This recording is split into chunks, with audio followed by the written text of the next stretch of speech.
Hello good people. So আজকে আমাদের lesson topic হচ্ছে কানেক্ট সম্পর্কে আমরা জানবো। সো আমি আপওয়ার্ক স্ক্রিনে চলে যাচ্ছি। ওকে, সো আমরা এখানে দেখতে পাচ্ছি আমাদের প্রোফাইলটা দেখা যাচ্ছে, বাট প্রোফাইলে আমরা কানেক্ট দেখতে পারবো না। সো আমি একটু ফাইন্ড ওয়ার্কে চলে যাচ্ছি। আচ্ছা, সো আমি ফাইন্ড ওয়ার্কে চলে আসলাম। এখন আমি আপনাদেরকে ইজিলি বুঝাই কানেক্ট জিনিসটা কি। মনে করেন আপনি দোকান থেকে পাউরুটি কিনবেন। এখন পাউরুটি কেনার জন্য আপনাকে কি করতে হবে? টাকা দিতে হবে। তো এখন আমরা পাউরুটি কেনার জন্য টাকা দিই।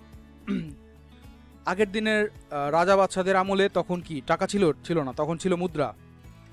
তখন দিতাম মুদ্রা, তখন পাউরুটি কেনার জন্য দিত মুদ্রা। আমি জানি না, শিওর না আমি পাউরুটি ছিল নাকি তখন। তো যাই হোক, মানে কোনো কিছু আপনি কারো থেকে নিচ্ছেন, তার বিনিময়ে আপনাকে যে মাধ্যমটা ব্যবহার করতে হচ্ছে বা বিনিময়ে যে জিনিসটা দিতে হচ্ছে, সেটাও যেমন আমাদের খাবার কেনার ক্ষেত্রে, জামা কাপড় কেনার ক্ষেত্রে টাকা, তেমন আপওয়ার্কে আপনি একজনকে জব রিকোয়েস্ট পাঠাবেন বা আপনি একটা ক্লায়েন্ট তাকে মেসেজ দিবেন, তার জবের জন্য তাকে প্রপোজাল পাঠাবেন, অফার পাঠাবেন। তো সেটার জন্য আপনাকে তখন টাকা দিতে হবে। যেমন বাংলাদেশে অনেক কোম্পানি আছে, যেসব কোম্পানিতে আপনি ইন্টারভিউ দেওয়ার জন্য আপনাকে ফর্ম কিনতে হয় টাকা দিয়ে। সো এইটা হচ্ছে অনেকটা এরকম, মানে আপনি ওই ফর্মের মধ্যে কি করেন, ফর্মের মধ্যে আপনি আপনার যত ইনফরমেশন আছে সেগুলো ফিল আপ করে দেন পাঠান, বাট তার আগে তো কিনতে হয়।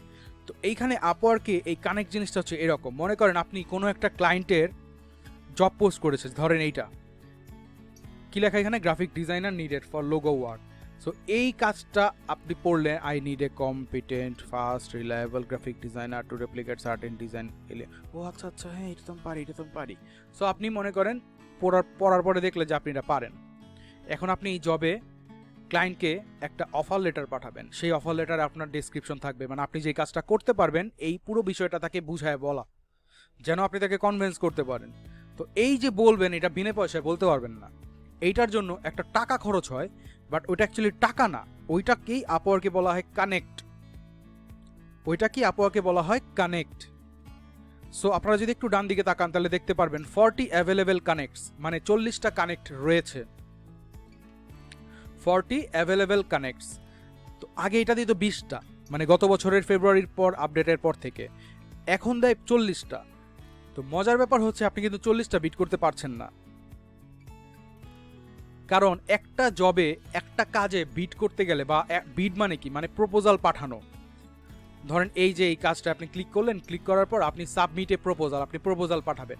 তো প্রপোজাল পাঠানোর জন্য এই জবটাতে আপনার 2টা কানেক্ট খরচ হবে। Required connects to submit A proposal 2, মানে 2টা কানেক্ট খরচ হবে। তো 40টা কানেক্ট যদি পান, একটা জবে যদি 2টা কানেক্ট খরচ হয়, তাহলে 20টা জব আপনি পাঠাতে পারবেন, যদি ওই 20টা জবের কানেক্ট ভ্যালু হয় 2টা। কিন্তু এমনও কিছু জব আছে যেগুলো বড় বড় অ্যামাউন্টের জব, ওই সব জবে আপনার কানেক্ট খরচ হয় আরো বেশি। যেমন এই জবে আমি যদি দেখি, কত দেখি, এটাও 2টা,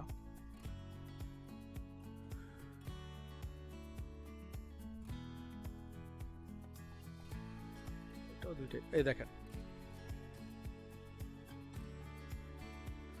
এই জবটাতে দেখেন required connects to submit A proposal 4, এই জবে হচ্ছে 4টা কানেক্ট পাঠাইতে হবে, ঠিক আছে।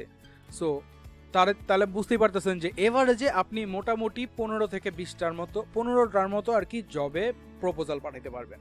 দেন আপনার প্রপোজালটা যদি ক্লায়েন্টের কাছে ইন্টারেস্টিং মনে হয়, যদি আপনাকে সে ট্রাস্ট করতে পারে আপনার প্রপোজাল দেখে, তখন সে আপনাকে হায়ার করবে। সো এইভাবে করে আপনাকে কানেক্ট ইউজ করে করতে হবে। আর যখন কানেক্ট শেষ হয়ে যাবে তখন আপনাকে কানেক্ট কিনতে হবে। কানেক্ট কিনবেন কিভাবে, কোত্থেকে গিয়ে কিনতে হবে, আমি প্রসেসটা আপনাদেরকে বলে দিব নেক্সট লেসনে। সো আশা করছি সবাই বুঝতে পেরেছেন এবং এই ওয়ার্ডটার সাথে সবাই এখন পরিচিত হয়ে গেছেন। সো কিভাবে জবে বিট করতে হয়, প্রপোজাল সেন্ড করতে হয়, কানেক্ট খরচ হয়, তো আমরা সবই দেখবো আস্তে আস্তে সবগুলো লেসনে। সো নেক্সট লেসনে দেখা হবে আপনাদের সাথে। Good bye everyone.